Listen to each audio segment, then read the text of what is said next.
Good day. I'm S.J. Peters, Executive Director of the Plumbing Council of Chicagoland, the PCA of Chicago and Cook County, and also Pam Canny. Today we're catching up with retired contractor Bill Erickson of C.J. Erickson, third generation leader of C.J. Erickson Plumbing Company, a 100-year-old family business, employs more than 100 union plumbers. Bill Erickson brings a wealth of knowledge and experience to the IAPMO board, also to the Plumbing Council board. He's been a licensed plumber and a member of the UA for more than 30 years.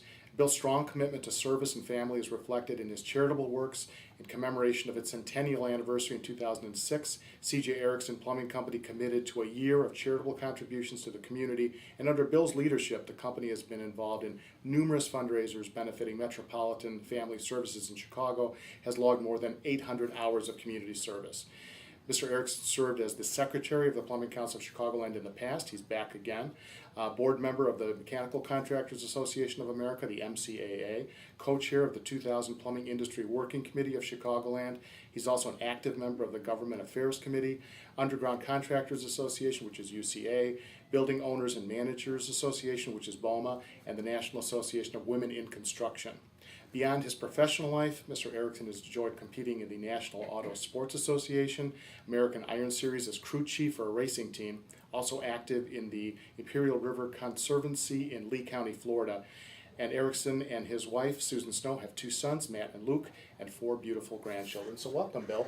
That's quite a dossier. I'm yeah, glad that well, you could be I here. forgot about some of those things, but it's been a lot of fun. Well, to start with, why don't you start by telling me what have you been up to since your retirement? It doesn't sound like that you've slowed down at all. Well, as I think about it, sometimes I try to figure out when I found time to work. Yeah. And I've really been blessed, and I've been lucky to have been asked to serve in a number of board positions, and I really enjoyed it, and I think I've done pretty well at it. So. And since your retirement, you've won a couple of distinguised awards. Could you explain? I did. I won the Distinguished Service Award for the MCAA in 2011, and it was pretty much a result of my work on the Green Technical Committee of IAPMO. I also was named the Green Contractor of the Year by IAPMO last year, and pretty much for the same reason, for the work I did on the Green Technical Committee. Well, congratulations. Thank I'd you. also like to say that we brought Bill back to the Plumbing Council board. He's a very active member again, and we're very pleased to have you back. So thank you for serving. I always say for contractors who serve on our boards, it's always on their dime and their time. So we are very grateful. Right now, I'd like to ask you, what do you feel personally about what's going on with the consolidations of the UA locals in Northern Illinois? It's had to have some impact. I think it's an unbelievable opportunity for the contractors in this area, because it's going to give us a marketplace which pretty much extends from Wisconsin state line all the way down to the Indiana state line, and as far west as Aurora goes. Right. And it was our experience that some of those jurisdictional boundaries was restrictive for us, and now that those are taken down, we all have bigger markets, and I think that's going to be a great opportunity for a lot of our contractors. And it's all about the work. It is about the work. Right. And the other opportunity is that it's such a big market that I think the good work that we do as far as water conservation and energy conservation goes, that we'll be able to focus on the whole Chicago metropolitan area, just rather than the little areas that we jurisdictionally had, were entitled to. Right, and that's actually the meat of why we're here today. We wanted to talk to you about the whole notion of water conservancy and the various groups that you've worked with.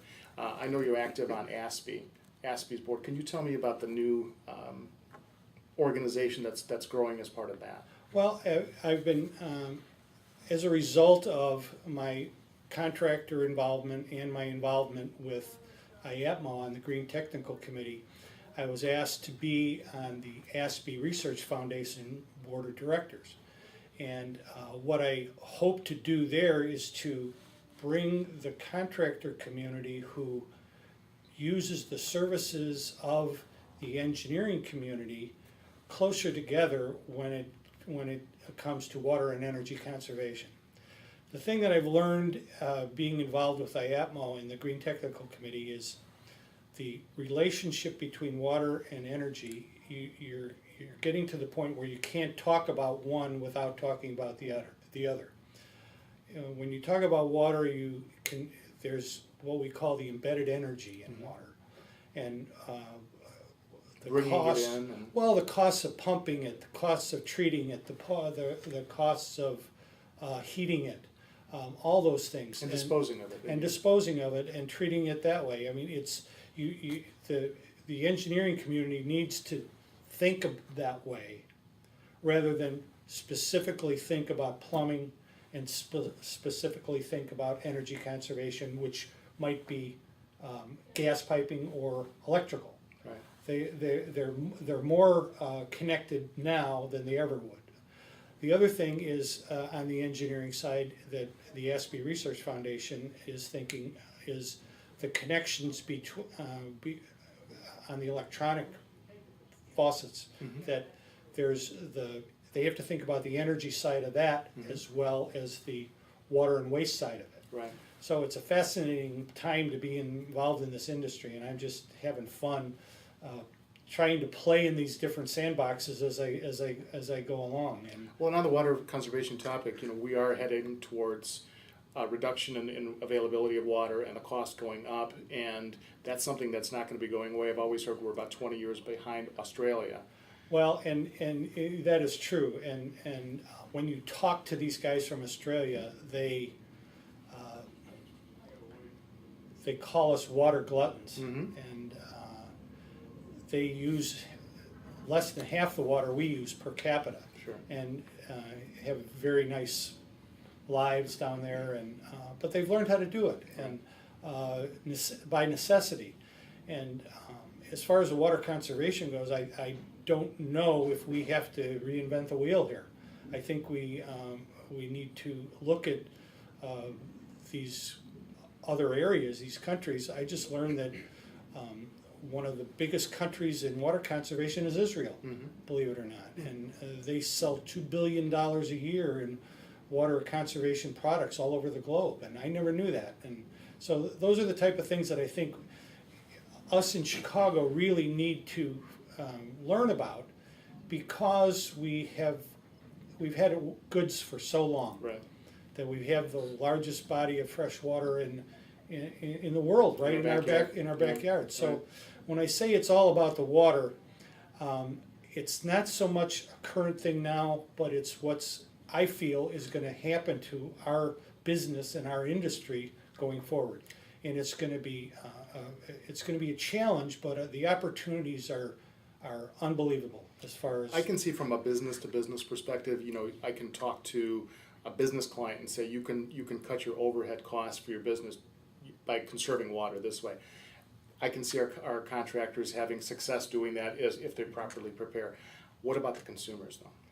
Well, the consumers are being bombarded by it, but they're still driven by costs, and that's what we have trouble as a contractor, is selling a service or a product or a system that might cost a little bit more on the initial, but to convince the homeowner or the customer that it's going to pay off in the long run is what's hard.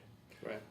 One of the things that we've had happen with our customers is they're understanding the social aspect of it, right, where green is good, and you can help save the planet if you put these right. water conservation systems into your building, and they're buying into that. But it can't be just about the saving of the money, because that's not going to be the case. I don't think it can, and I don't think it should be. I think the social welfare. The social part of it is a viable thing in their decision-making process, and we're finding that more and more.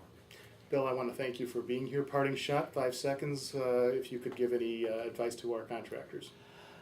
My advice is learn what you can about water quality and water filtration and water treatment, because that's where it's headed. I think the quality of the water that globally is going down, and it's going to be more of a challenge to create potable water, and I think the filtration and the conditioning part of our industry is going to be a huge growth area. Bill, thank you for your time. Thank you. And thank you for your time.